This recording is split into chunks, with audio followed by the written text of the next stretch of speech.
Bismillahirrahmanirrahim. Assalamu alaikum students. My name is Abdurrahman and I'm teaching you biology. Students, इस session से हम start करने जा रहे हैं चैप्टर नंबर 9 और इसके अंदर हम स्टडी करेंगे classification about the kingdom Plantae. Alright, पौधों के अंदर कौन कौन से ग्रुप्स शामिल हैं, उनकी classification from the simplest to highest organisation, और उसके साथ ही साथ बोर्ड के क्वेश्चन पेपर के लिहाज से जो अहम टॉपिक्स हैं वो इंशाल्लाह ताला आप इस पूरे चैप्टर के अंदर समझने के काबिल हो सकेंगे. ऑलराइट, तो डिटेल्स बोर्ड से स्टार्ट करते हैं.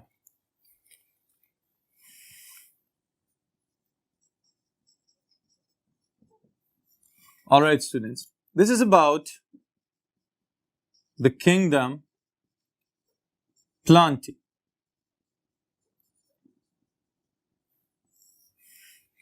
ऑलराइट, अब सबसे पहले नंबर पे तो ये समझ लें कि हमने रॉबर्ट विटेकर के 5 किंगडम सिस्टम को फॉलो किया होगा. ऑलराइट, वहां पे हमने ये देखा था कि जब भी लिविंग ऑर्गेनिजम्स को हम क्लासिफाई करेंगे तो क्लासिफाई करने के लिए हमारे पास जो स्टैंडर्ड मौजूद है, जिसको मोस्टली फॉलो किया जा रहा है, that is what 5 kingdom system. Alright, अब इस 5 किंगडम सिस्टम के अकॉर्डिंगली हमने जो ग्रुप्स बनाए हुए हैं स्टूडेंट्स, ये आपको याद होने चाहिए और उम्मीद है कि ज्यादातर जो लिविंग ऑर्गेनिजम्स इनके अंदर मौजूद हैं उनके फीचर्स भी आपको पहले से याद हो चुके होंगे. The first one was the prokaryotae, okay, जिनको हमने बैक्टीरिया और साइनोबैक्टीरिया के अंदर शामिल किया हुआ है. ऑलराइट, वो लिविंग ऑर्गेनिजम्स जिनके पास डेफिनेट न्यूक्लियस मौजूद नहीं होता उनको हम कहते हैं कि दीज आर प्रोकैरियोट्स, और उसके अंदर जो एग्जांपल्स हैं they are bacteria and cyanobacteria. फिर उसके बाद स्टूडेंट्स जो दूसरा ग्रुप हमने स्टडी किया that was about fungi. Alright, और फंजाई के मुतालिक हमने ये स्टडी किया कि these are eukaryotic heterotrophs as well as decomposers, और फिर इनकी बहुत सारी डिटेल्ड खसूसियात. ओके, फिर उसके बाद students there is the kingdom Animalia, जो कि अभी हमने स्टडी करना है in the next chapter. Alright, उसके अंदर हम एनिमल्स की क्लासिफिकेशन और हर ग्रुप के अलग-अलग से जो फीचर्स और खसूसियात मौजूद हैं उनको हम स्टडी करेंगे काफी डिटेल के साथ. फिर इसके बाद students the next one are the plant themselves. Alright, और प्लांट्स की सारी डिटेल्स इंशाल्लाह ताला आज से इस सेशन से ऑनवर्ड हम कंटिन्यू करने जा रहे हैं, और मैं कोशिश करूंगा कि आपकी टेक्स्ट बुक के लिहाज से जितनी मैक्सिमम एक्सप्लेनेशन आपको आसान तरीन तरीके से याद रखने में मददगार हो, उस लिहाज से मैं आपको एक्सप्लेन करता चला जाऊंगा. ओके, फिर उसके बाद students the fifth kingdom is Protista, also named as Protoctista. Alright, जिसको हमने कहा था this is the kingdom of exclusions, यानी वो तमाम लिविंग ऑर्गेनिजम्स जो किसी और किंगडम के अंदर फिट नहीं हुए उनको उनके किंगडम्स में से निकाल के प्रोटिस्टा के नाम के एक बड़े ग्रुप के अंदर इंक्लूड कर दिया गया है. तो इस वजह से ये बनाएगा हमारा 5वां किंगडम. इसके अंदर यूकैरियोटिक लिविंग ऑर्गेनिजम्स शामिल हैं, लेकिन इनके मुतालिक जैसे जैसे स्टडीज के अंदर एडवांसमेंट्स आती जाएं, इवन के जेनेटिक सीक्वेंसिंग, जिसको हम अब जीन सीक्वेंसिंग का नाम देते हैं, अगर उसके लिहाज से भी हमें पता चलता जाए कि ये मेंबर किसी और ग्रुप से क्लोजली रिलेटेड है तो उसको प्रोटिस्टा से उठा के उसके रिस्पेक्टिव किंगडम के अंदर वापस भेज दिया जाएगा. ऑलराइट स्टूडेंट्स, सो ये है बेसिक प्रीव्यू जिसके अकॉर्डिंगली हम चलेंगे. और अभी तक जो चीजें हम स्टडी करके आ चुके हैं, हमने स्टार्ट लिया था बैक्टीरिया से चैप्टर नंबर 6 के अंदर, फिर चैप्टर 7 में हमने मेनली प्रोटिस्टा की सारी डिटेल्स जो आपके सिलेबस में इंक्लूडेड हैं वो पढ़ी हुई हैं. फिर उसके बाद चैप्टर नंबर 8 के अंदर फंजाई को स्टडी किया, चैप्टर नंबर 9 में प्लांट्स को स्टडी करेंगे, और फिर ऑनवर्ड चैप्टर नंबर 10 के अंदर हम किंगडम एनिमलिया की डिटेल्स देखेंगे. ऑलराइट, अब स्टूडेंट्स हम आ रहे हैं अपने मेन टॉपिक की तरफ, that is the kingdom Plantae. अब इसके लिए सबसे पहले नंबर पे तो ये सोच लें कि एक टर्म में यहां पे लिख रहा हूं, this is phylogenetic system of classification. All right students, now what is phylogenetic system of classification? इसके लिए याद रखिएगा कि क्लासिफिकेशन की बुनियाद क्या है? To study different types of living organisms on the basis of their similarities and differences. Okay, इसकी बुनियाद पे हमने लिविंग ऑर्गेनिजम्स को क्लासिफाई करना शुरू किया हुआ है। अब यहां पे एक और चीज का इजाफा हम करेंगे, and that is what mode of origin. Alright, इसके लिए मैं थोड़ा सा और डिटेल में जाने के लिए एक और चीज मेंशन कर रहा हूं, that is evolutionary origin. Alright, और फिर उसके बाद दूसरी चीज हम ये शामिल करेंगे, that is the same similarities and differences between the members. All right, अब देखें स्टूडेंट्स, जो फाइलोजेनेटिक सिस्टम ऑफ क्लासिफिकेशन है ये सिर्फ इस बुनियाद पे नहीं है कि कौन ज्यादा क्लोजली रिलेटेड है और कौन एक दूसरे से डिफरेंट है, बल्कि इसके साथ ही साथ ये सिस्टम ऑफ क्लासिफिकेशन इस चीज की तरफ भी पॉइंट आउट करता है कि if all the life forms, even now they have been classified into 5 different kingdoms, okay, at the same time they have originated from one common ancestor. all right, जितनी भी इकसाम के जानदार दुनिया के ऊपर मौजूद हैं, साइंसदानों का यह ख्याल है कि उन सब के सब जानदारों का एक ही कोई प्रोकैरियोटिक एंसेस्ट्रल ऑर्गेनिज्म था जो आहिस्ता आहिस्ता डिफरेंट ऑर्गेनाइजेशंस के अंदर अपने आप को ढालता चला गया, और फिर उसके बाद हमारे पास ये climax of different types of living organisms नजर आते हैं अब मौजूदा दौर के अंदर। ऑलराइट, लेकिन यहां पे जो मोड ऑफ ओरिजिन से मुराद है वो ये है कि अगर आपको चैप्टर नंबर 5 का एक फिगर याद हो स्टूडेंट्स, जिसके अंदर हमने ये स्टडी किया था कि एक ही लाइफ फॉर्म है और उसमें से डिफरेंट ब्रांचेस निकलती चली जा रही हैं, और उन्हीं ब्रांचेस से फिर ये मुख्तलिफ इकसाम के लिविंग ऑर्गेनिजम्स पैदा हुए, और इन्हीं लिविंग ऑर्गेनिजम्स में से अगर हम सिर्फ प्लांट के ऊपर फोकस करें तो हमें यहां पे भी पता चल रहा है कि कोई एक ही ग्रुप ये नहीं है, बल्कि आगाज किसी एक शाख से हुआ और उसके बाद इसकी अपनी शाखें बनती चली जा रही हैं। ऑलराइट, तो इसका मतलब यह है कि फाइलोजेनेटिक सिस्टम ऑफ क्लासिफिकेशन में ओरिजिन के ऊपर भी फोकस रहेगा, और फिर उसके बाद फर्दर जो सिमिलैरिटीज और डिफरेंसेस मौजूद हैं उसकी बुनियाद पे इन प्लांट्स को क्लासिफाई कर दिया जाएगा। ऑलराइट स्टूडेंट्स, फिर अगर हम इसी के लिहाज से इसके फीचर्स और कैरेक्टरिस्टिक्स देखें कि जो सब के सब कॉमन है in all of the plants, तो वो कौन कौन से हैं देखते हैं। Now the first one are plants are eukaryotic. Now what does that mean? ये तो बहुत आसान सी चीज है कि what is the difference between eukaryotic and prokaryotic cells. अभी मैंने आपको किंगडम प्रोकैरियोटिक के आगाज में ये बात बताई है कि prokaryotes that do not possess a definite nucleus. Okay, तो इसका मतलब है यूकैरियोट्स कौन होंगे? They possess a true nucleus.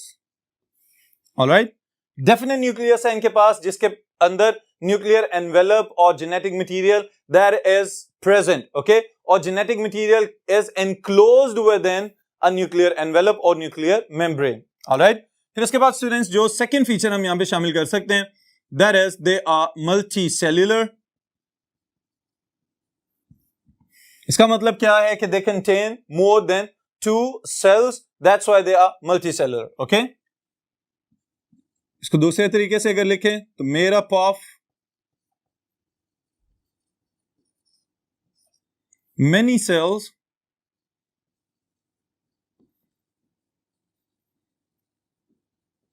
organized to form specific structures.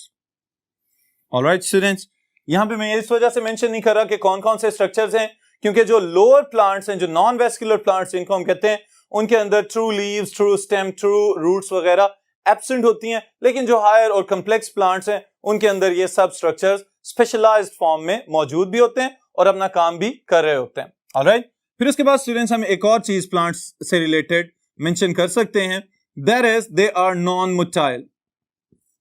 Alright, non motile से क्या मुराद है कभी आपने कोई पौधा ऐसा देखा है कि आप रात को जब सोने लगे तो वो एक जगह पे मौजूद हो और जब सुबह जागें तो आप देखेंगे वो अपनी जगह तब्दील करके किसी और प्लांट के करीब जाके बैठा हुआ है? ऐसा पॉसिबल नहीं है।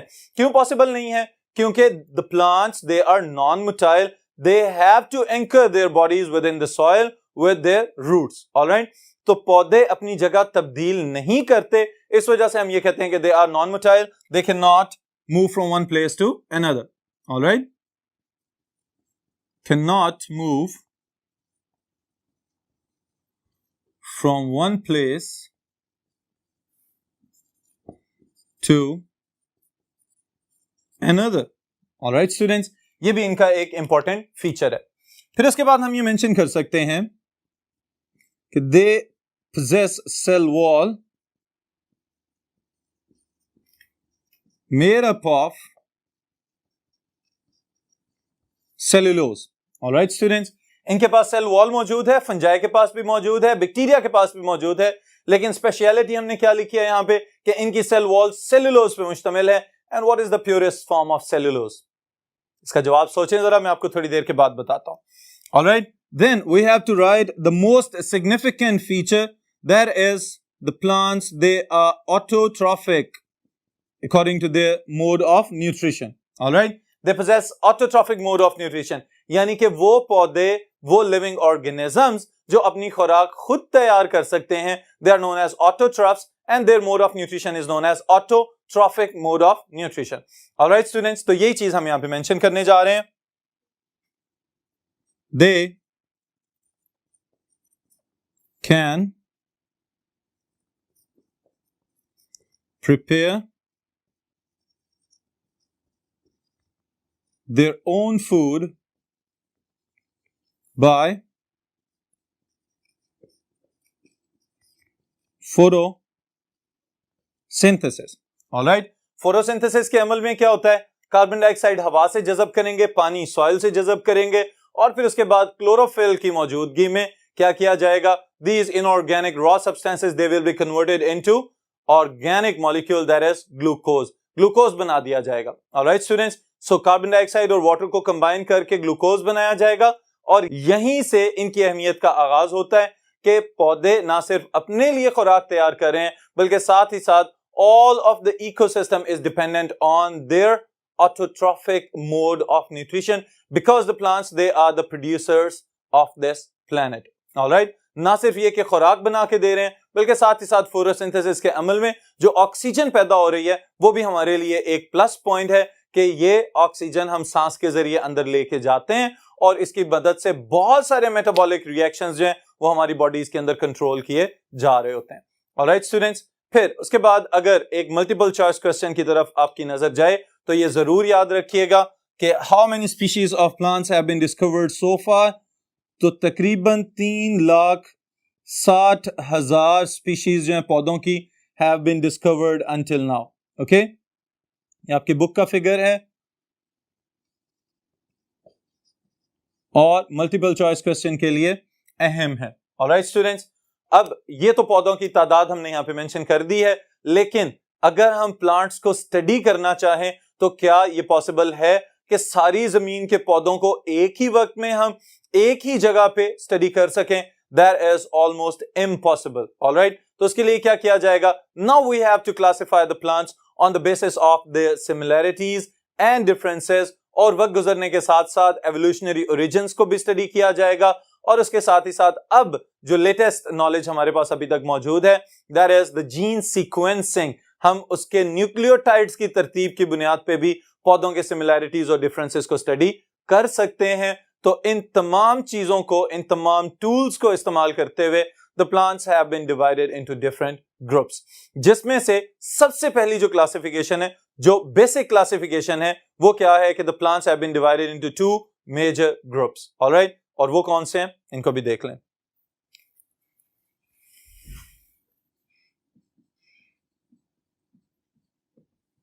प्लांट्स को स्टूडेंट्स डिवाइड किया गया है into non-vascular plants as well as the vascular plants.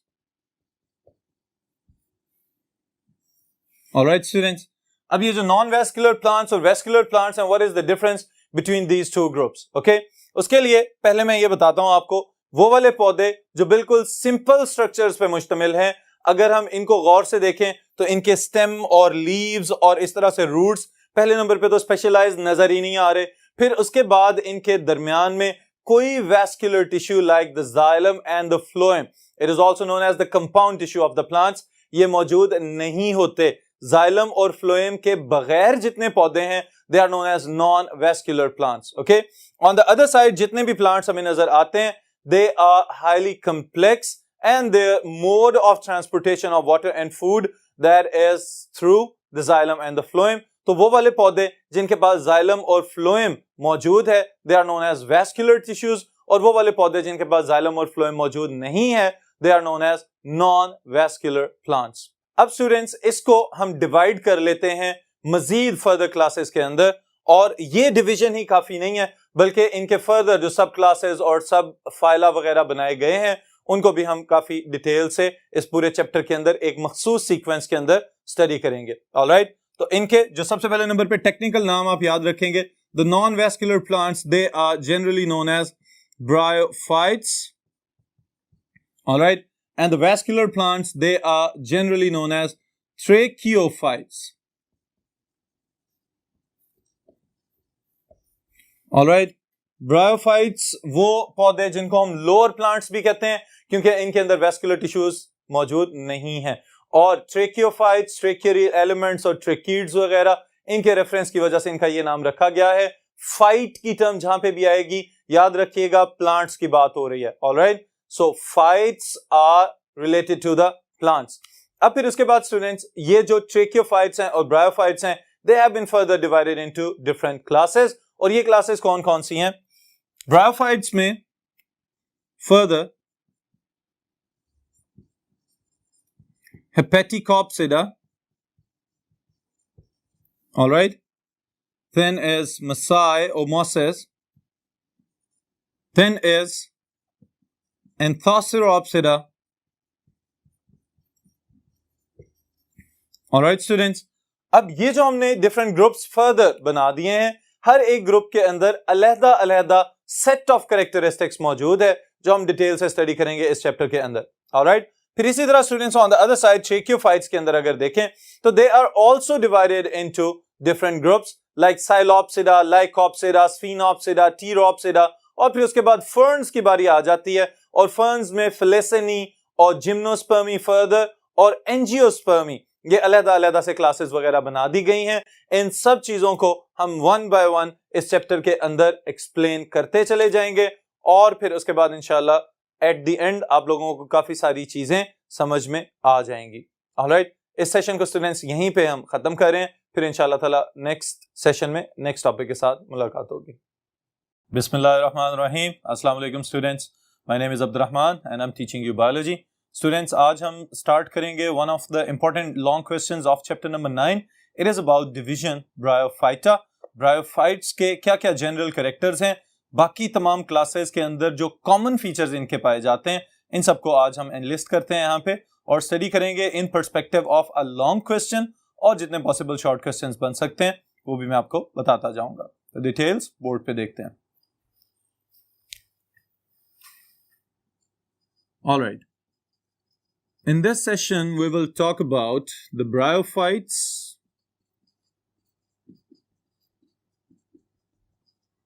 तो सबसे पहले ये जो लफ्ज हमने लिखा है ब्रायोफाइट्स, इसका मतलब समझ लें। ब्रायो फ्रॉम ब्रायन, ओके, और ब्रायन का मतलब होता है मॉसेस, यानी कि वो पौधे जो मैट लाइक अपीयरेंस में आपको नजर आए, खास तौर पे डैम्प और शेडी प्लेसेस में जहां पे नमी ज्यादा हो और कड़क किस्म की धूप ना हो, वहां पे हमें ये बाज़-औक़ात कारपेट्स की तरह बिछे हुए नजर आते हैं, पहाड़ों के ऊपर, चट्टानों के ऊपर, नदी नालों के किनारों के ऊपर। तो ये जो वेलवेटी कारपेट बनाएंगे इनको हम कहते हैं मॉसेस, ओके। और फिर उसके बाद दूसरी टर्म स्टूडेंट्स, ये तो अब तक आपको पता चल चुके होना चाहिए, फाइट्स आर प्लांट्स, ओके। तो इसका मतलब ये है कि the bryophytes are basically the mosses, okay. Mosses एक जनरल हम इसको एक्सप्रेस करने के लिए टर्म यूज करते हैं कि the bryophytes they are mosses, लेकिन जब हम टेक्निकली बात करेंगे मॉसेस की तो mosses are the plants that are included in Musci, alright, और फिर वो प्योर या ट्रू ब्रायोफाइट्स कहलाएंगे। उसके अलावा भी 2 क्लासेस हैं जिनको हम अलग-अलग से डिस्कस करेंगे, लेकिन यहां पे हम स्टार्ट करने जा रहे हैं जनरल कैरेक्टरिस्टिक्स। तो वन बाय वन मैं चाहता हूं कि हम इसको एनलिस्ट पे करते जाएं और साथ साथ याद करने के लिहाज से भी इनकी अहमियत का आपको अंदाजा होना चाहिए। Alright, so the first point is about these are the first land plants. Alright students, अब इससे क्या मुराद है? साइंसदानों का यह ख्याल है कि इससे पहले एल्जी, स्पेशली ग्रीन एल्जी मौजूद थी जमीन के ऊपर, और वो एक्वेटिक एनवायरनमेंट में यानी कि पानी में पाए जाने वाले प्लैंक्टन्स को हम कहते हैं, जो काई जमी होती है नॉर्मली किसी भी वाटरी सरफेस के ऊपर। लेकिन जो ये वाले ब्रायोफाइट्स यानी कि प्लांट्स का पहला ग्रुप है, सबसे पहले जमीन के ऊपर इनहेबिटेंट्स के तौर पे इन्होंने रहना शुरू किया। तो इसी चीज को हम यहां पे मेंशन कर लेते हैं। It is believed that bryophytes have evolved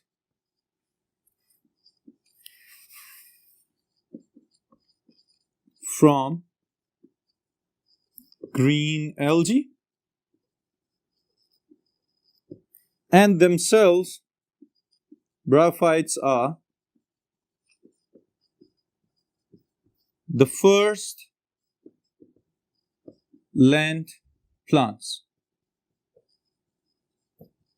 All right students, अब ये वाली बात तो हमें समझ में आ गई कि एक्वेटिक एनवायरनमेंट से टेरेस्ट्रियल एनवायरनमेंट में आने के लिए एक लंबा दौरानिया रहा होगा, और उस एवोल्यूशनरी टाइम के दौरान एल्जी अपने आप को मॉडिफाई करती रही और फिर ब्रायोफाइट्स की फॉर्म में जमीन के ऊपर नजर आना शुरू हो गई। फिर उसके बाद यहां पे भी बात खत्म नहीं हुई, बल्कि इसके साथ ही साथ जो चीज हम ऐड करेंगे वो क्या है, अभी भी जो मुस्तकिल हैबिटेट है ब्रायोफाइट्स का, देयर इज मॉइस्ट। ओके, इसको हम अलग से हेडिंग के साथ लिखते हैं, habitat moist, especially damp and shady places. दरख्तों के तनों के ऊपर, नदी नालों की साइड्स के ऊपर, और उसके साथ ही साथ जो पहाड़ और चट्टानें जहां पे नमी और शेड यानी कि तेज धूप मौजूद ना हो, सायादार जगह हो, वहां पे ये ब्रायोफाइट्स उगते हुए आपको नजर आ सकते हैं। ऑलराइट, लेकिन इसके साथ ही साथ स्टूडेंट्स चूंकि जमीन के ऊपर आ गए तो इनको डिहाइड्रेशन या डेसिकेशन से बचाव के लिए भी कुछ ना कुछ तो करना पड़ेगा, और वो खसूसियत क्या है, दे पोजेस अ क्यूटिकल। इनके पास एक क्यूटिकल मौजूद है। This is a protective layer that is thick and thin in different parts of the plant. Alright, अब इससे क्या मुराद है कि प्रोटेक्टिव लेयर तो मौजूद है, लेकिन इसका काम क्या है, डेजिकेशन से और खुश्क होने से इन पौधों को बचाना, ताकि ये ज्यादा देर के लिए सरवाइव कर सकें। लेकिन इसके साथ ही साथ एक और बहुत इंपॉर्टेंट चीज कि bryophytes are plants, so they are photo autotrophs. Okay, इसका मतलब क्या है कि फोटोसिंथेसिस की मदद से अपनी खुराक खुद तैयार कर रहे हैं, तो इनको एक रॉ न्यूट्रिएंट चाहिए, दैट इज वाटर, और उसके साथ ही साथ बहुत सारे मिनरल्स को भी एब्जॉर्ब करना है इन्होंने जमीन में से। अब एब्जॉर्ब करने के लिए तो इनके पास राइजोइड्स मौजूद हैं, there are root like structures. Okay, they are not true roots but they are root like structures. उसके साथ ही साथ अब रूट से अपर एरियल पार्ट्स तक इस खुराक को और पानी को और मिनरल्स को और सॉल्ट्स वगैरह को लेके आने के लिए जो हमारे पास हायर प्लांट्स हमारे इर्द गिर्द मौजूद हैं, they possess xylem and phloem as conducting tissues, but there are no conducting tissues in these plants. That's why they are known as non-vascular plants. All right, students. तो ये एक important short question आपके लिए बनेगा, why the bryophytes are known as non-vascular plants. Bryophytes का एक feature है और आपके लिए शॉर्ट क्वेश्चन है. Bryophytes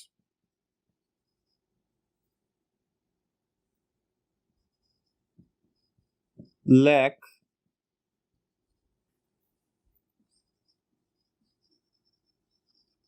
a conducting, that is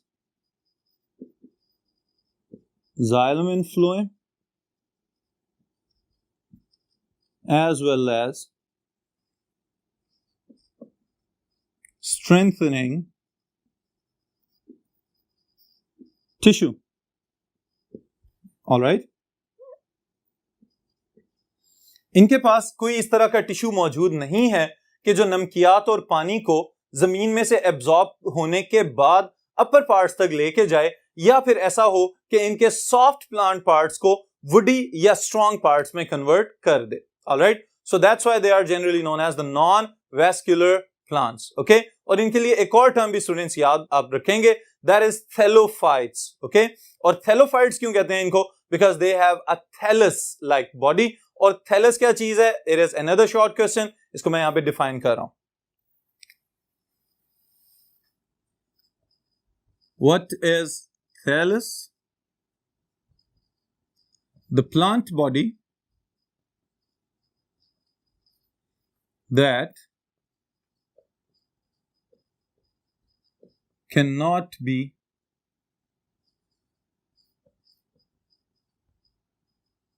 differentiated into true roots, stem and leaves. Alright? इस इमेज में आप अगर देखें तो ये जो प्लांट है, जो गेमेटोफाइट स्ट्रक्चर हमें यहां पे नजर आ रहा है, क्या इसमें से हम अलग-अलग से डिस्टिंग्विश कर सकते हैं कि this part is the root like structure, this part is the stem like structure and this is the leaf like structure? तो यहां पे अपेरेंटली हम इसको डिफरेंशिएट नहीं कर सकते. इस वजह से स्टूडेंट्स इस तरह की प्लांट बॉडी को हम कहते हैं दिस इज थैलस, जिसमें से हमें सही मैच्योर तने या पत्ते या जड़ें, इस तरह की साख्तें अलग-अलग से नजर ना आए. That type of plant body is known as thallus. Alright, फिर उसके बाद स्टूडेंट्स अगर नेक्स्ट फीचर हम देखें, it is also related to this point, और वो क्या है? Why bryophytes are known as amphibians of plants. Alright, amphibians of plants.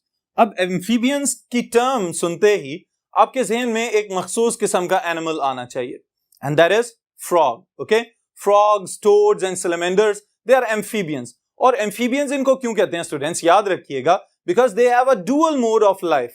या तो ये पानी में पाए जाते हैं या फिर ये खुश्की पे पाए जाते हैं, लेकिन इसमें खास बात ये है कि they are strictly exclusively dependent on water for their reproduction. Alright, तो प्लांट्स के अंदर भी जो ब्रायोफाइट्स हैं, आप देखें जितने भी फीचर्स हम लिख रहे हैं, आगाज हमने हेबिराइट से किया, और जहां पे ये पौधे रह रहे हैं मॉइस्चर से ज्यादा दूर या ज्यादा खुश्क जगहों पे सरवाइव नहीं कर सकते. तो इसकी वजह क्या है? They are dependent upon water for their reproduction. Alright, तो यही चीज है जो इनको प्लांट्स में एम्फीबियस या एम्फीबियंस ऑफ द प्लांट्स का दर्जा दिला रही है. तो इस पॉइंट को हम यहां पे मेंशन करते हैं. The plants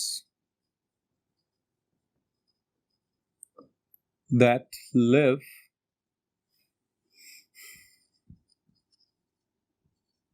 around aquatic environment and depend on water for their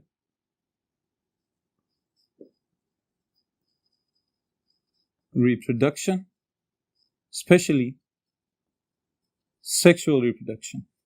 Alright students, sexual reproduction में चूंकि fertilization की involvement है, तो मेल और फीमेल गमीट्स को करीब करीब लाना और फ्यूज करवाना, ये एक्वेटिक एनवायरनमेंट के साथ रिलेट कर रही है ये वाली बात इस ग्रुप ऑफ प्लांट्स के लिए, तो that's why these plants are known as amphibians of plants. Alright, then students इसके बाद एक और बात हम मेंशन करते हैं, that is about the morphology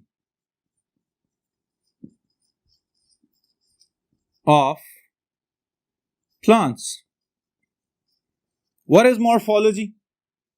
the external appearance of the plants. Okay, पौधे की जो बैरूनी साख्त आपको नजर आ रही है, बाहर से किस तरह का कोई प्लांट आपको नजर आता है, that is known as morphology of plants. Animals के लिहाज से बात करेंगे तो उनकी जो एक्सटर्नल अपीयरेंस होती है, that is also known as morphology. Okay, लेकिन यहां पे जो टर्म मैं आपको बताना चाह रहा हूं, that is related to morphology but it is heteromorphic. Okay, ये जो टर्म मैं आपको बता रहा हूं स्टूडेंट्स, ये याद रखिएगा, क्योंकि ब्रायोफाइट्स को और आने वाले ग्रुप्स को समझने के लिए आपको इसका आइडिया होना चाहिए। That is heteromorphic. ओके, इसके साथ एक और वर्ड मैं मेंशन कर देता हूं, alternation of generations।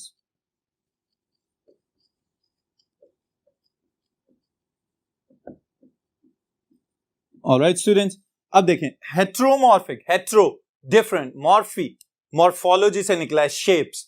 कोई भी ऐसा लिविंग ऑर्गेनिज्म जिसकी लाइफ के अंदर अलहदा अलहदा शक्लों वाली फेजेस या स्टेजेस मौजूद हों, उसको हम कहेंगे दिस इज हेट्रोमॉर्फिक। ओके, और आगे हमने एक और टर्म इसी को एक्सप्लेन करने के लिए लगा दी है, that is alternation of generation. इसका मतलब क्या है, एक जनरेशन की शक्ल एक तरह की रहेगी और दूसरी जनरेशन की शक्ल दूसरी तरह की होगी, और इन दोनों जनरेशंस की खसूसियात एक दूसरे से मुख्तलिफ होंगी, but to accomplish one life cycle, one living organism has to go through all the stages of these changes. All right? अब स्टूडेंट्स याद रखिएगा कि यहां पे हम ये जो टर्म यूज कर रहे हैं अल्टरनेशन ऑफ जनरेशंस, ये किस वजह से यूज कर रहे हैं? Because in bryophytes they have two different types of generations.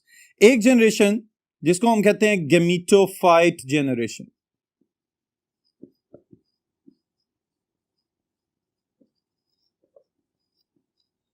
Gametophyte generation की अपनी कुछ खसूसियात हैं। ऑलराइट, मैं सिर्फ प्लांट बॉडी के लिहाज से और जनरल फीचर्स आपके यहां पे मेंशन करूंगा। हर एक ग्रुप के अंदर गेमीटोफाइट की थैलस और उसकी वेजिटेटिव स्ट्रक्चर्स जो हैं वो एक दूसरे से मुख्तलिफ हो सकते हैं। ऑलराइट, लेकिन यहां पे जो हम बात करेंगे ये मोस्टली सब ब्रायोफाइट्स के अंदर मौजूद होता है, और वो क्या है? गेमीटोफाइट सबसे पहले नंबर पे, this is the autotroph of this life cycle. Okay, यानी कि गेमीटोफाइट के पास फोटोसिंथेटिक टिश्यूज मौजूद होते हैं और ये फोटोसिंथेसिस के जरिए अपनी खुराक खुद तैयार कर सकता है, तो इस वजह से इसको हम कह रहे हैं दिस इज ऑटोट्रॉफिक पार्टनर और autotroph. Next is this is a thallus like body. Okay, और ये हमें पता चल गया the plant body that can not be differentiated into true root, stem and leaves. फिर उसके बाद स्टूडेंट्स थर्ड फीचर जो हम यहां पे मेंशन कर रहे हैं, that is important, predominant and independent stage. All right? अब इससे क्या मुराद है कि हो सकता है दूसरा जो इसका फेज या दूसरी स्टेज होगी वो डिपेंडेंट हो गेमीटोफाइट जनरेशन के ऊपर, लेकिन गेमीटोफाइट जनरेशन क्योंकि अपनी खुराक खुद तैयार कर सकता है, खुद से रिप्रोड्यूस करने की सलाहियत इसके पास मौजूद है, इस वजह से it is completely independent of any other member of the complete life cycle. Alright, life cycle को मुकम्मल करने के लिए इसको किसी दूसरे मेंबर की जरूरत नहीं है, इस वजह से हम इसके साथ लिख रहे हैं कि this is independent. Okay students, फिर उसके बाद अहम चीज जो है that is about its reproductive structures. इसके पास आर्चिगोनिया मौजूद हैं, also known as archegonia. Okay, these are the female reproductive structures.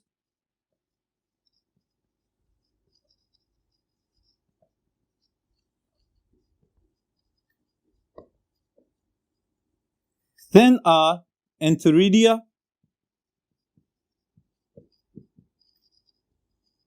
and Antheridia are male reproductive structures.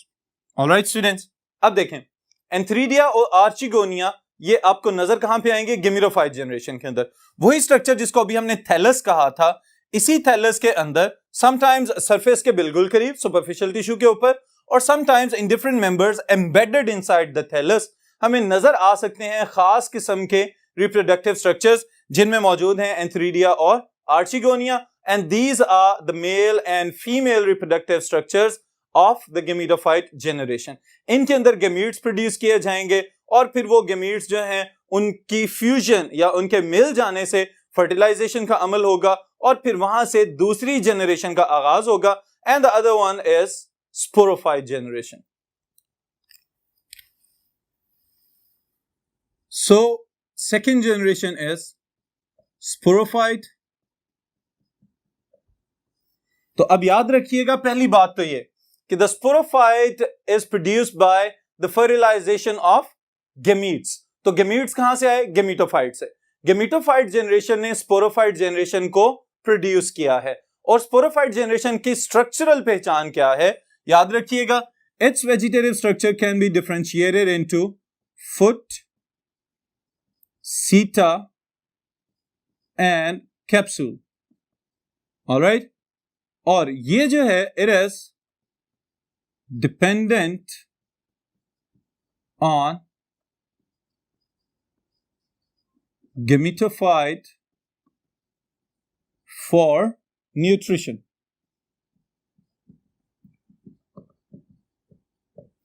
Alright students, अब देखें ये जो फीचर्स हम यहां पे मेंशन कर रहे हैं, अगर आप इस इमेज के अंदर गौर करें तो आपको आइडिया होगा कि gametophyte generation that was embedded inside the soil और राइजोइड्स की मदद से न्यूट्रिएंट्स और वाटर को एब्जॉर्ब किया जा रहा था। उसके बाद वो सिंपल डिफ्यूजन और ऑस्मोसिस से ऊपर की जानिब मूव करते हुए चले जा रहे थे। फिर उसके बाद जो दूसरा पॉइंट है that is about it's foot, सीटा एंड कैप्सूल। ओके, अब इसका मतलब यह है कि खुराक जज़ब कौन कर रहा है? वो तो कर रहा है गेमीटोफाइट। गेमीटोफाइट के ऊपर प्रोड्यूस हुआ है स्पोरोफाइट, और स्पोरोफाइट के ये तीन स्ट्रक्चर्स अलग से आपको नजर आ रहे हैं। अब इन स्ट्रक्चर्स का डायरेक्टली सॉइल के साथ कोई ताल्लुक नहीं है, तो that's why this sporophyte is dependent on the gametophyte for its nutrients. पानी और न्यूट्रिएंट्स को जज़ब करना ये स्पोरोफाइट के बस की बात नहीं है। तो कौन जज़ब करके दे रहा है? गेमीटोफाइट। और गेमीटोफाइट जो है वो फिर स्पोरोफाइट को प्रोड्यूस कर रहा है। और अगर स्पोरोफाइट को गेमीटोफाइट से अलहदा कर दिया जाए तो इसका मतलब ये होगा कि स्पोरोफाइट सर्वाइव नहीं कर सकेगा। That's why it is dependent on gametophyte generation.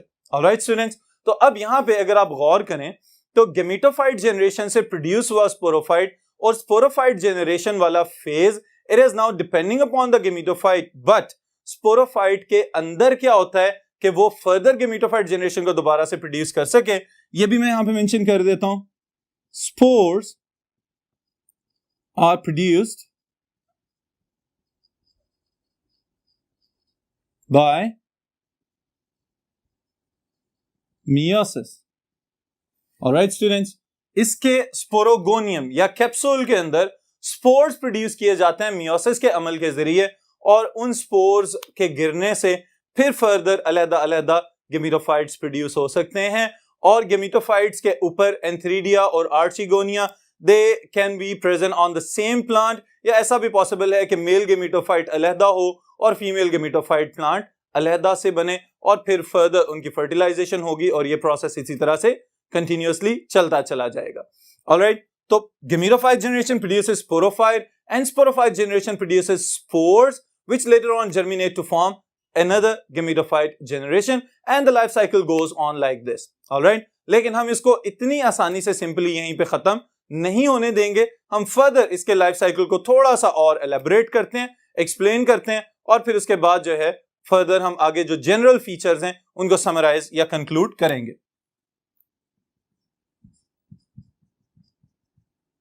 Life cycle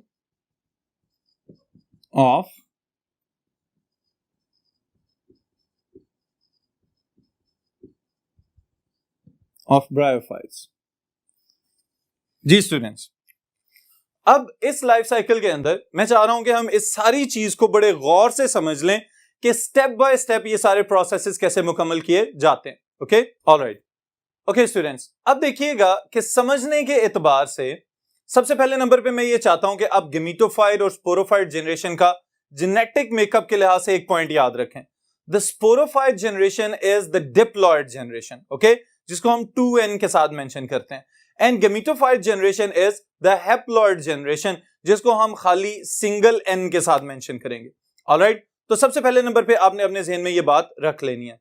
अब हमने चूंकि ये कहा था कि द गेमेटोफाइट इज इंडिपेंडेंट, तो यहां पे हम गेमेटोफाइट से अपने लाइफ साइकिल का स्टार्ट करने जा रहे हैं।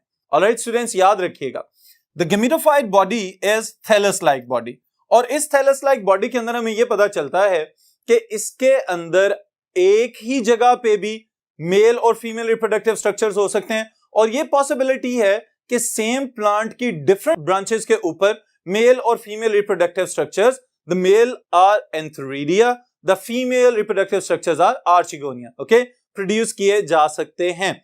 अगेन रिपीट कर रहा हूं मैं ये वाली बात आपके लिए कि पॉसिबल है कि एक ही थैलस के ऊपर दोनों रिप्रोडक्टिव स्ट्रक्चर्स मौजूद हों, और यह भी पॉसिबिलिटी है कि अलग-अलग प्लांट्स के ऊपर मेल और फीमेल रिप्रोडक्टिव स्ट्रक्चर्स मौजूद हों, और कुछ मेंबर्स के अंदर यह भी देखा गया है कि एक ही प्लांट की डिफरेंट ब्रांचेस के ऊपर मेल और फीमेल रिप्रोडक्टिव स्ट्रक्चर्स मौजूद हो सकते हैं। ऑलराइट स्टूडेंट्स, तो ये बात सबसे अहम है यहां पे याद रखने के लिहाज से।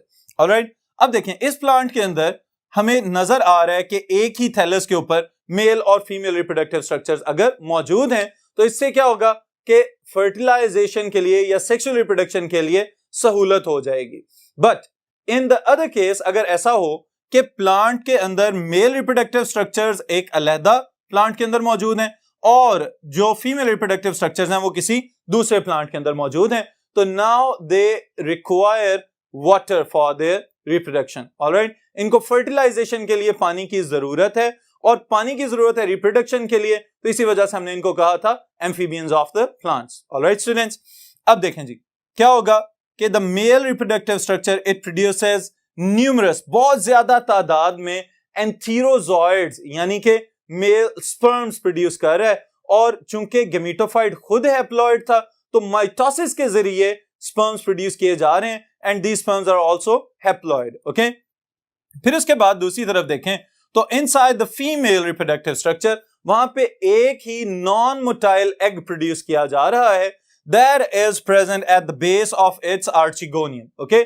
इसके अंदर जो इसका नेक और वेंटर वाला रीजन मौजूद है, उसमें स्टूडेंट्स याद रखिएगा जो बेस वाला पार्ट है that is known as venter, और वहां पे आपको उस स्वोलन रीजन के अंदर एक अकेला एग नजर आएगा और वो हरकत नहीं कर सकता, it will remain fixed on its position. Okay, फिर उसके बाद दूसरी तरफ देखें तो एंथीरोजॉइड्स जो हैं they are produced within the cells. Okay, लेकिन अब सवाल ये पैदा होता है how the antherozoids will be attracted towards the archegonium. तो यहां पे एक बहुत इंपॉर्टेंट बात आ रही है स्टूडेंट्स जो आप याद रखेंगे, एंथेरिडिया और आर्चिगोनिया ये स्टीराइल सेल्स का एक कवर होता है, उसके साथ प्रोटेक्ट किए गए होते हैं ताकि इर्द गिर्द के एनवायरमेंटल कंडीशंस या कोई और पोल्यूटेंट वगैरह इनको मुतासिर ना कर सके। लेकिन इस केस में थोड़ा सा काम डिफरेंट होगा, क्योंकि अब आर्चिगोनियम या फीमेल गेमेटोफाइट खुद से चाह रहा है कि स्पर्म्स को अपनी तरफ अट्रैक्ट किया जाए, तो it will release a specific chemical combination, और इसको हम कहते हैं अट्रैक्टेंट फॉर द एंथीरोजॉइड्स। ओके, अब जैसे ये अट्रैक्टेंट पानी में रिलीज किया जाएगा तो एंथीरोजॉइड्स ऑटोमेटिकली मूव करना शुरू हो जाएंगे टुवर्ड्स द आर्चिगोनियम। अब यहां पे एक अहम बात है कि जो अगर रेन स्प्लैशेस वगैरह मौजूद हों तो रेन स्प्लैशेस जो हैं वो डिस्पर्सल ऑफ द एंथीरोजॉइड्स के प्रोसेस को और तेज कर देते हैं कि एंथीरोजॉइड ज्यादा दूर तक और ज्यादा जल्दी बिखर सकें। ऑलराइट, अब क्या होगा, antherozoids they will travel to the archegonium और फिर उसके नेक में से होते हुए बेस तक पहुंचेंगे, जो सबसे पहले स्पर्म और एंथीरोजॉइड मिल जाएगा जाके एग के साथ। जैसे ही वो फ्यूज होगा तो फौरन फर्टिलाइजेशन का प्रोसेस मुकम्मल कर दिया जाएगा। Now it is a zygote. Alright, याद रखने वाली बात यह है कि the sperm was haploid, it is dragged towards the archegonium chemotactically. Alright, एक टर्म है जिसको हम कहते हैं कीमोटैक्सिस। कीमोटैक्सिस का मतलब क्या होता है, if a living organism move towards the chemical stimulus, okay, और अगर उसकी जानिब मूव करके जा रहा है तो उसको हम कहेंगे पॉजिटिव कीमोटैक्सिस। अगर उससे अवे मूव करके जा रहा है, किसी और डायरेक्शन में निकल गया, तो उसको हम कहेंगे नेगेटिव कीमोटैक्सिस। ऑलराइट स्टूडेंट्स, तो याद रखिएगा the antherozoids they are attracted towards the archegonium chemotactically का मतलब यह है कि यहां पे कीमोटैक्सिस चल रहा है और इट इज पॉजिटिव कीमोटैक्सिस, चूंकि उसकी जानिब मूव करके चला गया। फिर क्या होगा, हैप्लॉइड एंथीरोजॉइड्स थे, हैप्लॉइड एग था, फ्यूज हुए तो डिप्लॉइड जाइगोट बन जाएगा। अब जैसे ये डिप्लॉइड जाइगोट बना, यहां पे आप गेमेटोफाइट जनरेशन को पॉज देंगे और जाइगोट फर्दर प्रोटेक्टिव कवरिंग्स के अंदर छुपा दिया जाएगा। जैसे ही इसमें फर्दर सेल डिविजन्स होंगी तो zygote will transform into embryo, और ये जो एम्ब्रियो है it is diploid. Alright students, अब यहां पे एक इंपॉर्टेंट चीज ये है कि ये एम्ब्रियो अटैच्ड रहेगा विद द आर्चिगोनियम और गेमेटोफाइट जनरेशन से अलहदा नहीं होगा, क्योंकि गेमेटोफाइट जनरेशन का अगर काम खत्म हुआ है तो इसके बाद कौन सी जनरेशन का आगाज होगा, that is the sporophyte generation, और sporophyte generation is dependent upon the gametophyte generation. इस केस में क्या होगा कि now the embryo it will stay embedded within the archegonium और आहिस्ता आहिस्ता जर्मिनेट करता हुआ बड़ा होना शुरू हो जाएगा। जैसे ही एम्ब्रियो जर्मिनेट करेगा तो इसमें से ये तीनों स्ट्रक्चर्स आपको बड़े क्लियरली नजर आ सकते हैं, द फुट, सीटा and the capsule. Okay, capsule को हम कहते हैं स्पोरोगोनियम, क्योंकि इसके अंदर खास किस्म के सेल्स बनेंगे that are known as sporozoites. अब ये स्पोरोसाइट्स फर्दर स्टूडेंट्स इनके अंदर मियोसिस का प्रोसेस हो जाएगा, क्योंकि अभी तक ये डिप्लॉयड हैं, और जैसे ही मियोसिस होगी तो हम कहेंगे रिडक्शन डिवीजन हो गई है। One cell will divide into 4 और फिर genetic material it will reduce to half. इसकी वजह से क्या होगा, जो स्पोर्स पैदा किए जा रहे हैं दे आर हैप्लॉइड, और उन हैप्लॉइड स्पोर्स को further maturity of the capsule के बाद उसके ऊपर लिड एक ढकना लगा होता है, वो अलहदा होता है, अपर्चर बनेगा, एक स्लिट बनेगी and the spores they will be dispersed. अगर उनको गिरते साथ ही फेवरेबल कंडीशंस मिलेंगी तो जैसे ही वो गिरेंगे उनमें से फिर फर्दर गेमेटोफाइट्स ग्रो करना शुरू हो जाएंगे। Now again from the beginning the gametophyte generation produced the sporophyte generation, तो हम ये भी कह सकते हैं कि gametophyte haploid generation produced the sporophyte diploid generation, और वो सारी की सारी स्टेजेस ऑफ डिविजन्स और डेवलपमेंट जो है वो सारी दरमियान में आ रही हैं, लेकिन गेमेटोफाइट से स्पोरोफाइट का बनना और स्पोरोफाइट से दोबारा गेमेटोफाइट का बन जाना, this process is known as alternation of generation. Alright students, इसके साथ ही साथ एक ये जो स्केच आपको यहाँ पे मैं दिखाना चाह रहा हूं, ये भी याद रखिएगा कि अलहदा से अगर आपको शॉर्ट क्वेश्चन में आ जाए draw the life cycle of a bryophyte और what is alternation of generation, तो डायग्रामेटिकली अगर रिप्रेजेंट करना चाहें तो आप ये वाला टेबल इसके साथ जरूर एक्सप्रेस कीजिएगा, आपको आइडिया हो जाएगा कि किस स्टेज पे कौन सी सेल डिवीजन हो रही है, कहां तक हमारी हैप्लॉइड फेज है, कहां तक हमारी डिप्लॉइड फेज है। ऑलराइट स्टूडेंट्स, फिर इसके बाद एंड पे हम इसको कंक्लूड कर रहे हैं, समराइज कर रहे हैं कि what are bryophytes, they are non vascular flowerless plants. Okay, सबसे पहली बात आप ये याद रखेंगे। फिर उसके बाद स्टूडेंट्स याद रखिएगा कि the gametophyte generation is the dominant generation, more conspicuous, ज्यादा इंडिपेंडेंट जनरेशन है। फिर उसके बाद the sporophyte generation is dependent generation, और उसके बाद एक मल्टीपल चॉइस क्वेश्चन स्टेटमेंट है आपके लिए कि दीज स्पोर्स आर सेम, तो इस वजह से हम कहते हैं कि this condition is known as homospory and the sporophyte is homosporous generation. Alright, क्योंकि सब के सब स्पोर्स देखने के लिहाज से, मॉर्फोलॉजी के लिहाज से एक जैसे नजर आ रहे हैं, जेनेटिक मेकअप्स उनके अंदर डिफरेंट मौजूद हो सकते हैं, क्योंकि देखने में एक जैसे हैं, तो इस वजह से इस कंडीशन को हम कहते हैं दिस इज होमोस्पोरी और होमोस्पोरस जनरेशन। ऑलराइट स्टूडेंट्स, तो यहीं तक इस सेशन को हम रोक रहे हैं, फिर इंशाल्लाह ताला कंटिन्यू करेंगे